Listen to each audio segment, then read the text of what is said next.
trends are. For example, the most common trend that all of you probably would be aware of is the level of engagement, increasing engagement of the workforce with technology. The technology as defined in a very, very wide sense, and also specifically applied to social networks, for example. So this would be a trend which has been found by way of broader research. Then when we approach the participants, we say, do you believe this is a significant trend in your business, in the country in which you operate, in the countries in which you operate?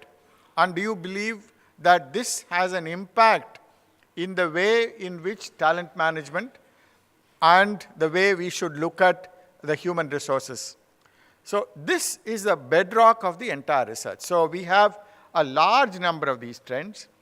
Then once we collect the data, we extract it to represent the predominant trends across these areas that we have talked about. So what comes out is a summation of what the global leaders, not just CHROs, but global leaders, what they believe makes sense to the world at large and also to the businesses that they are managing. So you would find that this report is a summary of a large number of postulates. What is more interesting is when we ask about the trends, we also look at the dimension of saying these trends, how urgent are they in terms of the changes that are taking place. And we also check with their respective organizations, how ready are they to meet these and utilize these trends or counter these trends depending on the nature of the trend. So how are you placed? How well are you placed? If you consider that as adequately important or urgent, are you in a position to do something about it in the short term, in the medium term? So we check the urgency, we check the readiness. So this report is meaningful from the point of view of not just declaring what trends are. And I can tell you that intuitively, many of you would probably agree with what the trends are. That's not so much the purpose of a discussion like this. It is to also enhance the requirements from the point of view of urgency and from the point of view of readiness of organizations. If organizations are not ready, what are those things that one needs to be doing is what the follow-up studies and research shows. So what happens, let's say in 2012 trends, we follow it up in 2013 and in 2014, and we are getting a very, very interesting movement of people responding to what they feel are the trends. And while we understand the responses that they may have, we also see the differences in perception and thinking between business leaders, to be very specific, the CEOs and probably the influencers in organizations, and also the talent leaders. So we also cut and slice and dice the data to reflect the way in which the business leaders see it and the way in which the CHROs see it. So let me just plunge into it without further introduction into what the broad trends are. I'll talk with the very, very high level trends to start with, and then we'll go further into detail. The one of the trends, of course, is with reference to the topic today. The leadership is something which is engaging. Interestingly, this report I will show you in the last few minutes, the Indian version of this report also. The global version I'll focus on, and in the last couple of minutes I'll take you through the Indian focus. So you have leadership as an important area. 21st century workforce, I guess, is different, is not something which all of us are in any doubt about. But the engagement retention, what are those things that we should be looking at?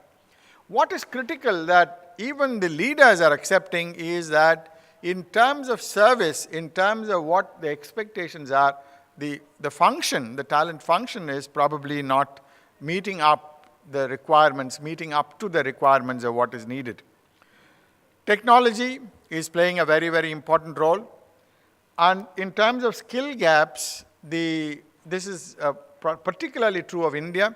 The skill gaps are still a major, major issue as far as all the business leaders and the CHROs are concerned. I'm sure none of this is new to you. I appreciate the point. But what I would request you to focus on is what it reveals in terms of specifics. I'll get into a little more detailed specifics. We divided this, as I told you, by doing the frequency analysis and looking at the trends on an overall basis, into 12 broad categories. These 12, we grouped them because they belong to a natural agglomeration. And these are, we called it as lead and develop, attract and engage, and transform and reinvent. Transform and reinvent, to some extent, provide some directions or solutions to what we are looking at. So these are what this is a sort of an unveiling of the 12 trends we believe have impacted the last few years and are going to impact our talent in the coming years. And we will go into each one of these. The leadership, the level of engagement, and the transformation that is required is broadly the theme. Now, let's look at the overview. The overview is primarily the change that was taking place in 2013 from the previous period. Definitely, there was an impact because of that. And so the global shifts and the way in which both the talent as well as the economic condition changing was something which was coming out very clearly. The impact of technology and social networking, as I mentioned earlier, is very much an integral part of this. And increasingly, a global multi-dimensional, multi-generational workforce is clearly occupying the attention of all our talent managers. So the broad themes under lead and develop are 4 here. One is develop leaders at all levels. That's a major concern. It's a big trend and something which everyone is exercised about. The second is in terms of what corporate learning really means. The third is related to performance management. I'm sure all the eminent people who are here are very clearly engaged about the issue of performance management and what works and what does not work. What clearly has come out is that we have used a very clear, strong message here. Performance management is not working the way it is supposed to work. And what would work, we'll come to that later. But what is not working is very clear. And at the same time, the quest for the capabilities, the increased capabilities, is something which, from the point of lead, that's something which is really coming out. Development is a big issue. So the learning as well as the quest for capabilities. From the point of view of attract and engage, this is an area where we are really looking at what more can be done. This is something which, like Dr. Chaturvedi mentioned, there is a significant amount of work that is being done. He was referring to the Aditya Birla Group. And across various businesses, public, private sector, government, everywhere, there is a lot of work and effort that is being put into this. But is it enough? What more needs to be done? What would be the directional? And that is something which is very, very interesting. One of the key things that at least the Indian managers were concerned about is the talent acquisition, and that's a big piece. And that's something which, from a point of view of attract and engage, is a big issue. So the other dimension which probably you may not be so very intensely aware of, but what the employees are saying and what the people are able to perceive is what we call in this particular survey as the overwhelmed employee. The overwhelmed employee is not so much related to the task and activities of a corporation, of an organization, but it is the entire, the life cycle, the overall balance of an employee, work-life as well as life-life and work-work. All of these things have become very, very significantly different. So there is so much to engage oneself. There is so much of attention that is required. And the employee tends to feel overwhelmed. And this is happening significantly in some of the knowledge sectors. And even there, today, we don't have easy solutions as to what to do. There are organizations which have tried certain restrictions, certain management things to ensure that this overwhelming does not have an impact on the output and what we expect from an employee or the employee's own concerns. And it definitely has an impact in the way in which the person manages himself. Moving to transform what we need to be doing, some of the broader, clearly analytics is here to stay.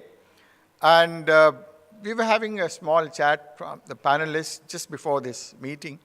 And many of the panelists really talked about, clearly this is an area we understand, we may not understand it fully, we may interpret it well, we may not get the data, but this is something which is going to be, so we'll hear more about it in the panel per se. The HR team, the way in which a talent management function is working, the way in which, to put it very crudely, are they delivering at the optimal level what is required for the organization, for the systems that, the processes that we have put in place, how well, that's an area. The technology on the other side, are we really exploiting the technology to the extent? What more needs to be done? And of course, as I mentioned, the globalization and the generational concepts, the consequences of managing a multi-generational workforce. And today, we genuinely are, I'm not sure how many of the people present here are really millennials. With due respect to the audience, I don't see too many, but I presume that appearances are deceptive, and maybe there are a few millennials hidden in the otherwise sort of much older kind of area of people in terms of age. Let's look at the top 10 findings. I'm not going to spend too much time on each one of these. This is just the demographics of the respondents. Just to give you an idea, don't worry too much about looking into the details of this. This is just to say that almost all the important countries, all the types of people, and even mix of respondents from the business, from HR, and so on and so forth. So this is, and as I mentioned, the urgency and the readiness are very, very critical as far as the output of the survey is concerned. First, let's look at finding the urgency of the 12 global trends have been given here. The top 4 are the ones which are there. I'm not able to see it very clearly from here, but I know that broadly, talent acquisition, the leadership, retention, these are some of the reskilling the HR function. These are very, very clearly urgent. From the point of view of classification, these are very clearly urgent on a global basis. Interestingly, the same 4 are urgent for an Indian, from an Indian context also. The only thing is the order has changed. The order in this is in terms of leadership and so on. Even in Indian trend, it is leadership is the topmost, but talent acquisition takes the number 2 position as far as India is concerned. The reported readiness, if you look at it, most companies have reported generally low levels of readiness to respond, which is a little bit of a concern. You might think that from a researcher's point of view, this would be the kind of thing that one would have to say. So we were doubly careful in ensuring that what we are really getting is a serious level of concern about the readiness. So we rechecked and ensured that we are not just saying that for the purposes of what one calls as the headline readiness. It's not meant for headline readiness. This is primarily a concern that has been expressed by the leaders. We've also looked at what is really lying. If you look at the 4 quadrants, you find that most of these areas are in the lower quadrant where there is need to be done. There is some work to be done in each one of these. So the regions where these trends are, the top 5 trends are most important again, are given. The coloring talks about the lighter the color, the importance is higher. So you find that each one of these, Asia Pacific, the Central Europe, Central and the US, North America, South America, Middle East, each of these regions is not so very critical. Priority regions, again, priority areas for companies across regions is here. again, not so very critical because we'll be doing this for India a little later. In terms of what matters to different segments in terms of what for a knowledge-based industry, for a manufacturing, for a service organization. This time, we had the benefit of a very, very wide range of people responding, as I mentioned earlier. So that has given us a reasonable database. Otherwise, we wouldn't emphasize it. The database in terms of respondents is statistically valid enough to ensure that we can actually draw a conclusion from this. The HR leaders are a little more optimistic. The business leaders are a little more pessimistic in the context of the questions that we asked them. I'm not sure whether this is understandable, but in some cases, the business leaders are a little better in terms of saying some things are working, but generally, the business leaders have lesser confidence in their organizational readiness. So that's something which may not be a surprise, but it requires certain amount of work from a group like this to ensure that this, if it is a perception-related issue, how are we going to address it? If it is not a perception-related issue, that's a separate matter. But we as professionals of this area, we need to probably take a call on this. That's something which is very important in my opinion. The focus of what we call as excellent organizations are defined by the companies in terms of what they have been rating themselves from the point of view of managing and addressing all these trends. Those organizations have identified these 5 as very high priority areas. They believe that these are the ones which are really urgent. Leadership, talent acquisition, and access. Access is a very, very interesting part of talent acquisition. We have tried not to combine it, but then we found that it is important to give the message as together, though these are 2 dimensions of what we are really looking at. Reskilling HR, easier said than done. Retention and engagement, we'll go a little more into it. Talent and HR analytics in terms of 82% of the high performers versus 71% of average performers. So the companies which are defined as excellent or the companies which have a very, very high emphasis on this function and managing people, and that is something which is very, very important to note that they believe that, and it's all of them are in the 80 plus, so it's a very significant result, that it says that these areas, these 5 are the ones in their opinion require an attention. If the companies which are defined in their practices and processes as a higher category, if they are the ones who are saying this, then there is definitely a need for review and definitely cause for concern. The global report, this is something which we do on a broader basis. This is a self-evaluation, and probably I think our people, HR practitioners, tend to undervalue themselves maybe, but they have given a rating for themselves, and it is somewhat in the an average